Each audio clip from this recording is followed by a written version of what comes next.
Canal A Lei o Testemunho, o tema de hoje é o Monte Sinai ou o caminho da salvação. Mas isso logo após a vinheta.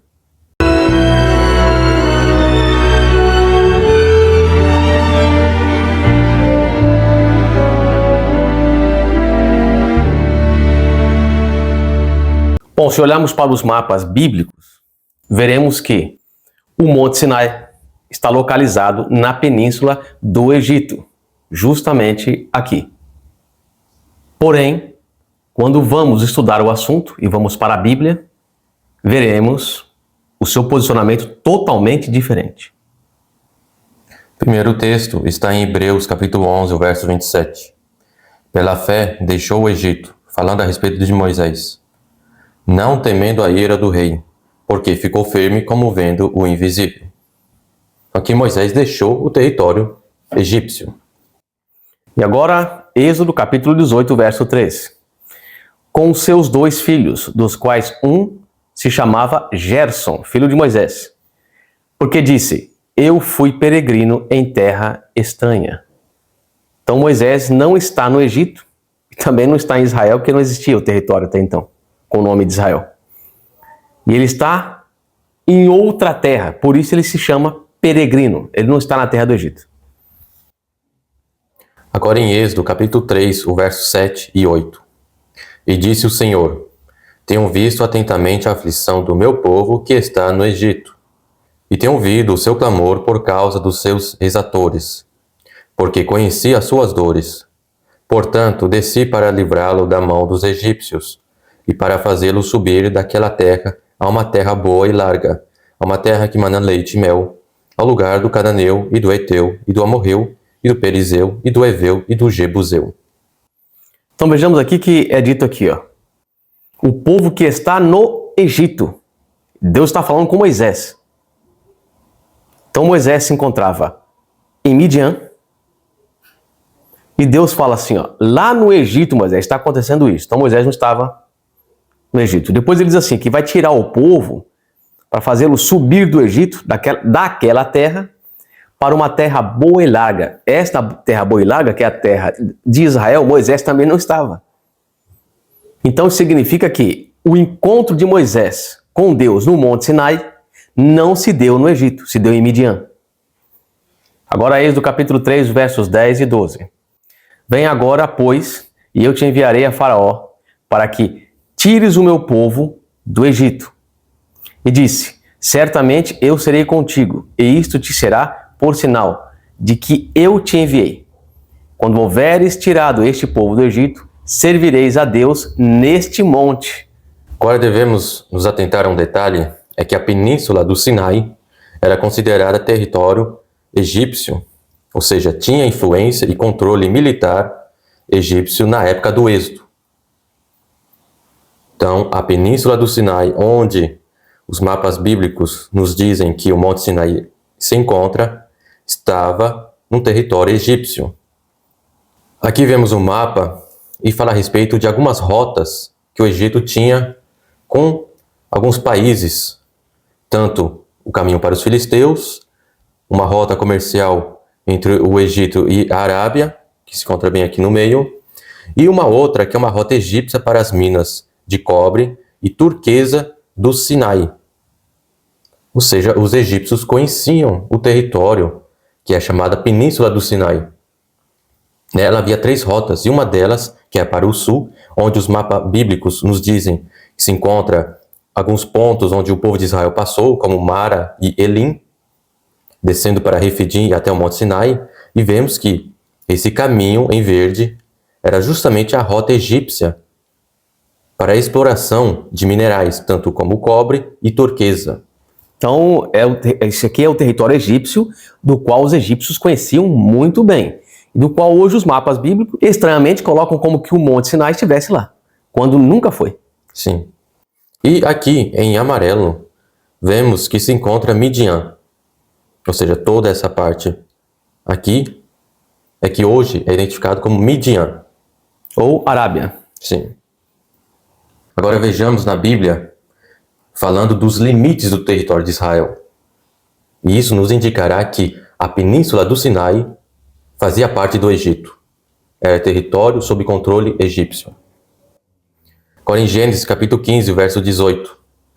Naquele mesmo dia fez o Senhor uma aliança com Abrão, dizendo: a tua descendência tenho dado essa terra, desde o rio do Egito até o grande rio Eufrates.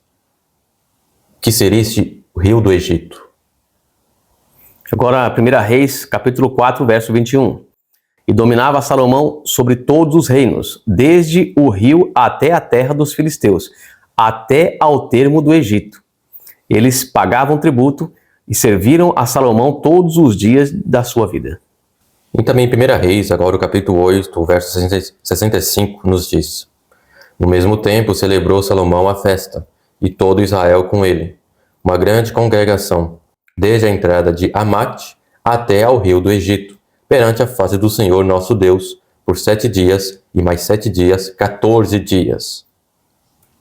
Aqui vemos um pequeno gráfico falando a respeito do domínio de Salomão. Encontramos justamente nessa região aqui, em rosa, todo este território era de Salomão. E vemos que desde o rio Eufrates até um rio que era chamado Rio do Egito. Agora vejamos. No mapa encontramos justamente o rio do Egito, que fazia fronteira entre Egito e Israel. Então toda essa parte aqui em amarelo seria justamente o território de Israel sob o domínio de Salomão. E foi nessa época em que o território de Israel se expandiu, cumprindo justamente a promessa de Deus, que era do rio Eufrates até o rio do Egito. Então aqui vemos que a península do Sinai era um território egípcio. Agora, vamos para a Bíblia para saber aonde está o Mar Vermelho. Êxodo 23, verso 31. E fixarei os teus limites desde o Mar Vermelho até o Mar dos Filisteus, e desde o deserto até o rio. Porque hei de entregar nas tuas mãos os moradores da terra, e tu os expulsarás de diante de ti. Em 1 Reis, capítulo 9, verso 26. Também o rei Salomão fez naus em Ezion-Geber, que está junto a Elate, a praia do Mar Vermelho, na terra de Edom. Então vemos aqui, em amarelo, vemos justamente a cidade chamada Ezion-Geber, onde Salomão tinha sua frota. E a Bíblia nos diz que era justamente aqui que se encontrava o Mar Vermelho. Então, o Mar Vermelho estava justamente ao lado de Midian, entre a península do Sinai e Midian. Porém, vemos que os mapas bíblicos nos dizem que a travessia do Mar Vermelho foi justamente por aqui, nessa região aqui. Ou seja, do Egito para a península do Sinai. Porém, a Bíblia nos diz que o Mar Vermelho não estava nessa região, não estava no Golfo de Suez, mas aqui, que hoje é chamado Golfo de Acaba. Este é o Mar Vermelho bíblico. Ou seja, o povo de Israel estava indo para Midian, ia cruzar o Mar Vermelho saindo do Egito para ir para Midian. Então, recapitulando, o povo de Israel habitava nessa cidade chamada Gósen, no Egito. Saíram de lá e foram para Sucote. De Sucote, atravessaram toda a península do Sinai, chegando próximo, vemos aqui, de Ezion-Geber. Ou seja, mais um pouco, eles andariam a pé até chegar a Midian. Mas a Bíblia nos diz que Deus disse para eles voltarem e irem para um outro caminho, indo para o caminho de Pi-Hahirote, que estava junto ao Mar Vermelho. Então aqui vemos que Israel, em vez de continuar reto a pé, desceu até chegar justamente na praia do mar. E foi justamente ali onde que o povo de Israel atravessou o Mar Vermelho e chegou, enfim, à terra de Midian. Agora Êxodo capítulo 14, verso 9.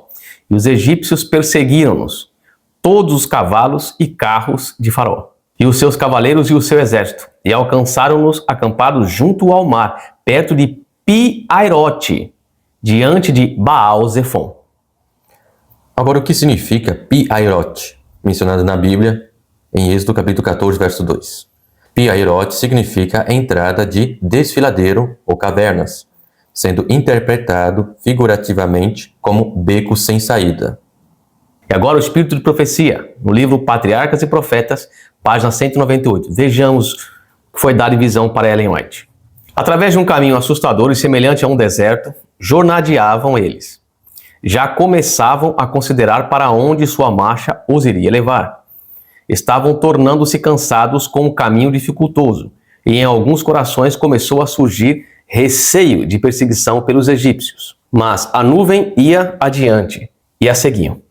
E agora determinou o Senhor a Moisés passar ao lado de um desfiladeiro rochoso e acampar-se junto do mar.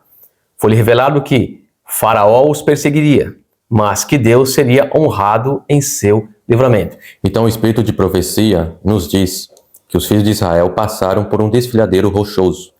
E vemos que nesta região, justamente encontramos um desfiladeiro rochoso. Todo esse caminho aqui em um tom mais claro. E vemos que é um verdadeiro desfiladeiro. É um beco sem saída. Justamente porque nós temos montanhas dos dois lados, apenas um caminho, Faraó vindo na retaguarda, ou seja, atrás, e à frente só uma praia onde tinha o Mar Vermelho. Justamente. É o beco sem saída. Então foi por aqui que os filhos de Israel atravessaram o Mar Vermelho. Agora vejamos aonde está o verdadeiro Monte Sinai. Eusébio de Cesareia, em seu livro Onomasticon, falando a respeito do deserto de Parã, nos diz: uma cidade além da Arábia, adjacente ao deserto dos Saracenos que vagam pelo deserto, por onde os filhos de Israel passaram acampando desde o Sinai, localizada além da Arábia, ao sul, a 3 dias de viagem a leste de Eilat, no deserto de Parã, onde as escrituras afirmam que Ismael habitava, de onde vieram os ismaelitas, que não são saracenos. Então, o deserto de Parã, que ficava próximo do Monte Sinai, se encontrava justamente a leste de Eilat, que era uma cidade ao lado de Ezion-Geber, onde Salomão tinha os seus navios. Então, ou seja, em Midian, na Arábia Saudita. Sim. E agora no mesmo livro, Eusébio vai comentar a respeito de Horebe, que é o monte de Deus no território de Midian, perto do Monte Sinai, além da Arábia, no deserto. Então, o monte de Deus, que ele chama que é Horebe, que é o mesmo Monte Sinai, está no território de Midian. Por isso que em Êxodo, capítulo 3, verso 1, nos diz: e apacentava Moisés o rebanho de Jetro, seu sogro, sacerdote em Midian, e levou o rebanho atrás do deserto, e chegou ao monte de Deus, a Horebe. Então, o monte de Deus estava justamente no território de Midian. Não é somente Eusébio que nos diz isto. E agora Flávio Josefo, História dos Hebreus, livro 2, capítulo 5. Moisés morava então com o sogro e cuidava dos rebanhos deste. Um dia levou-os a pastar no Monte Sinai, que é o mais alto de todos os da província, muito rica em pastagens. Então, Flávio Josefo nos diz que o Monte Sinai estava localizado em Midian. E também, em História dos Hebreus, de Flávio Josefo, agora o livro 3, capítulo 2, ele nos diz: sendo os amalequitas que estavam em Edom e na cidade de Petra. Ele vai falando a respeito do ataque dos amalequitas contra os filhos de Israel, mas ele nos traz um detalhe interessante, que diz que os amalequitas estavam em Edom, na cidade de Petra. Então aqui, em vermelho, que já tínhamos visto, que é o caminho que os filhos de Israel percorreram até chegar ao Mar Vermelho, e ao atravessar o Mar Vermelho, chegaram em Midian. E vemos que Eusébio e Flávio Josefo nos dizem que o Monte Sinai estava justamente aqui em Midian. Porém, Flávio Josefo nos traz mais um outro detalhe, falando a respeito dos amalequitas. E eles estavam justamente aqui, próximo do território de Edom e próximo da cidade de Petra. Ou seja, os amalequitas estavam muito próximos de Midian. Então, bem próximos dos filhos de Israel. Por isso desceram para atacá-los. Agora vejamos o que diz a Bíblia. Gálatas capítulo 4, 25. Paulo falando. Ora, esta Agar é Sinai, um monte da Arábia. Paulo diz que o Monte Sinai está na Arábia. Também em Gálatas, capítulo 1, verso 17, Paulo dizendo: nem tornei a Jerusalém a ter com os que já antes de mim eram apóstolos, mas parti para a Arábia e voltei outra vez a Damasco. Paulo ele foi para a Arábia. Ele nos diz que o Monte Sinai estava na Arábia. Ou seja, muito provavelmente, Paulo passou pelo Monte Sinai. E passou pelos lugares que os filhos de Israel jornadeavam. Agora, vejamos o que a Bíblia nos diz a respeito desse território chamado Arábia. 2 Crônicas, capítulo 9, verso 14. Afora o que os negociantes e mercadores traziam, também todos os reis da Arábia e os governadores da mesma terra traziam a Salomão ouro e prata. Vemos dois detalhes bem interessantes. Na época de Salomão, vemos que havia reis da Arábia e governadores da mesma terra. Um detalhe interessante é que na península do Sinai, ela era governada pelo faraó. Não havia reis. A Arábia era justamente nesta parte oriental de Israel. Fora do Egito. Sim. Então, a península do Sinai nunca foi considerada como Arábia. Paulo estava dizendo que a Arábia é justamente essa região que vemos que é a partir de Edom, descendo para Midian e indo mais ao centro da Arábia Saudita. E um outro detalhe é que nos diz que os reis da Arábia traziam ouro e prata a Salomão. Agora vimos que na península do Sinai, os egípcios tinham uma rota que os levava até minas de cobre e turquesa. Não havia ouro e prata na península do Sinai. Então, no território egípcio não havia ouro e prata, só havia na Arábia. E os árabes levavam isto como presente a Salomão. Então, a palavra Arábia na Bíblia significa justamente esse território que se encontra em Midian, que é depois do Mar Vermelho. Juízes capítulo 7, verso 12. E os midianitas, os amalequitas e todos os filhos do Oriente jaziam no vale como gafanhotos em multidão, e eram numeráveis os seus camelos, como a areia que há na praia do mar em multidão. Então aqui, em Juízes capítulo 7, nos diz que os midianitas, os amalequitas e todos os filhos do Oriente estavam juntos. Os midianitas na terra de Midian. Temos os amalequitas, que eram bem próximos da terra de Edom, e todos os filhos do Oriente. Todas as outras tribos e reinos que havia justamente na Arábia Saudita. E notemos que todos os profetas, principalmente Daniel e os profetas maiores, né, no caso de Ezequiel, Isaías e Jeremias, diziam que o Egito era a terra do sul. O Egito nunca foi chamado terra do Oriente. Era o rei do sul. Então, quando Paulo nos diz que o Monte Sinai é o monte da Arábia, temos toda a certeza, conforme os textos da Bíblia, que ele está se referindo às regiões de Midian, ou seja, da Arábia Saudita. Então agora vejamos essas duas imagens aqui de dois montes. O de cima é o Monte Sinai, que está nos mapas bíblicos, que os arqueólogos consideram como o Sinai verdadeiro que se encontra no Egito. Já a imagem de baixo é o Monte Sinai da Arábia, ou de Midian. Agora, vamos ver o texto do Espírito de Profecia, o que diz. Em Patriarcas e Profetas, página 211 a 212. E agora, diante deles, com solene majestade, ergui o Monte Sinai, a fronte maciça. A coluna de nuvem repousou em seu cume, e o povo embaixo. Espalhou suas tendas pela planície. Ali seria sua morada durante quase um ano.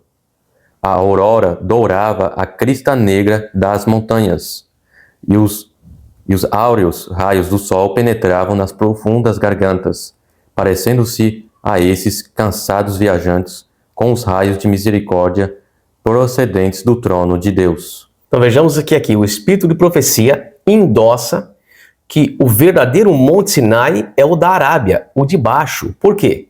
Deus dá para Ellen White uma visão a respeito do verdadeiro Monte Sinai. E ela diz que a aurora dourava a crista negra das montanhas. O Monte Sinai tem uma crista negra e somente o da Arábia Saudita possui esta crista negra. Ou seja, vemos aqui todo o caminho que Israel percorreu, desde Gósen até passar pela Península do Sinai, descer até a praia do Mar Vermelho, a sua travessia, e até chegar justamente aqui no Monte Sinai, em Midian. Agora, por que Deus fez com que Israel passasse por esse caminho? Vejamos. Aqui nós temos o tabernáculo erguido no deserto por Moisés. Notemos que temos o pátio, onde temos 2 utensílios: o altar de sacrifício e a bacia de lavar. E esses 2 utensílios só se encontravam no pátio.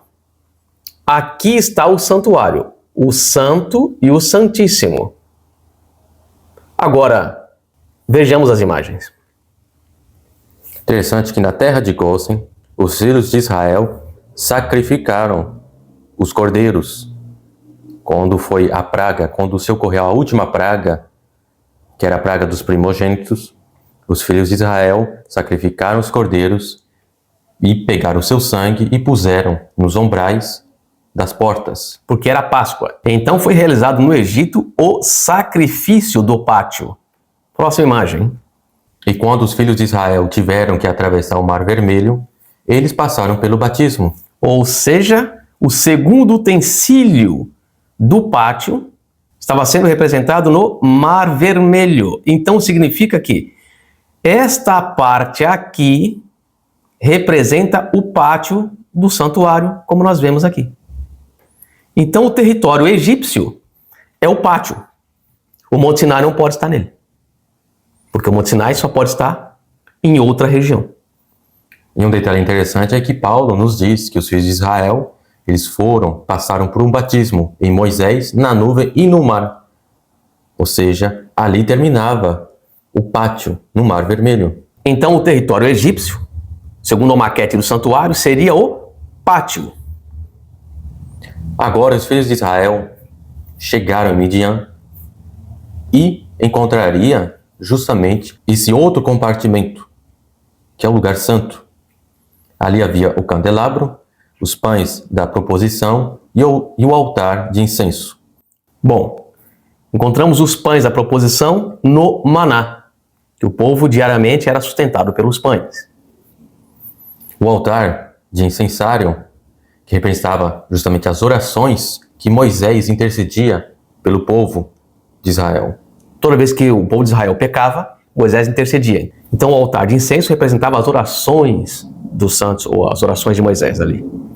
E um detalhe interessante é que neste caminho, depois do Mar Vermelho, até chegar ao Monte Sinai, o povo de Israel sempre reclamava perante Moisés, dizendo que não tinha água, não tinha alimento.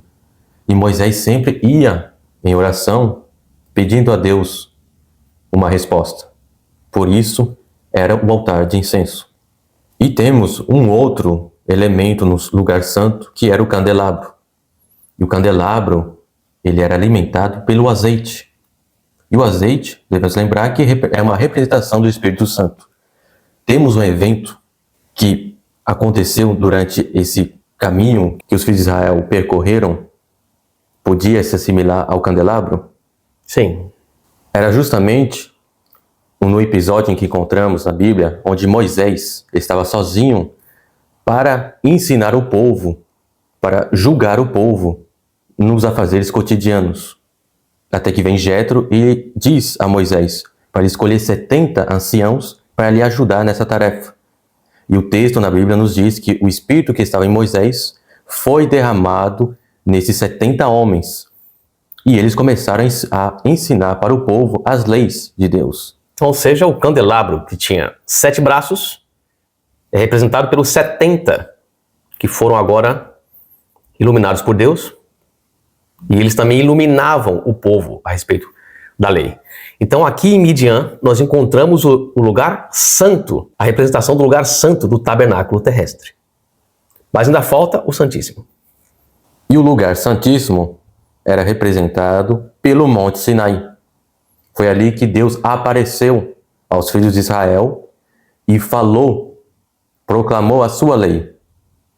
Tanto a lei dos 10 mandamentos, a lei moral, e foi dada também a lei cerimonial. Então nós vemos aqui, no caminho percorrido por Israel da saída do Egito até a chegada do Monte Sinai, o caminho da salvação. E o Monte Sinai não se encontra no Egito, no território egípcio, mas se encontra o território de Midian na Arábia, como a Bíblia afirma. E o caminho que nós vemos percorrido pelos filhos de Israel também era uma representação do caminho da salvação no santuário terrestre. E também no santuário celestial, vamos assim dizer. Então o pátio representava o Egito. Já o lugar santo, o território de Midian, e o lugar santíssimo, o Monte Sinai, que não se encontrava no Egito, mas na Arábia. E um detalhe que devemos nos atentar é que este caminho, Deus tirou o povo de Israel do Egito e queria trazê-lo para Canaã, a terra prometida. Mas para chegar a Canaã terrestre, eles deviam passar pelo caminho do santuário. E hoje, Deus nos quer tirar deste mundo, que é uma representação do Egito, e nos levar até a sua santa cidade. A Canaã celestial. Sim. Mas para isso, antes de entrar nela, devemos passar pelo caminho da salvação, pelo caminho do santuário. Então aqui termina o estudo. Que Deus vos abençoe e até o próximo vídeo. Amém. Amém.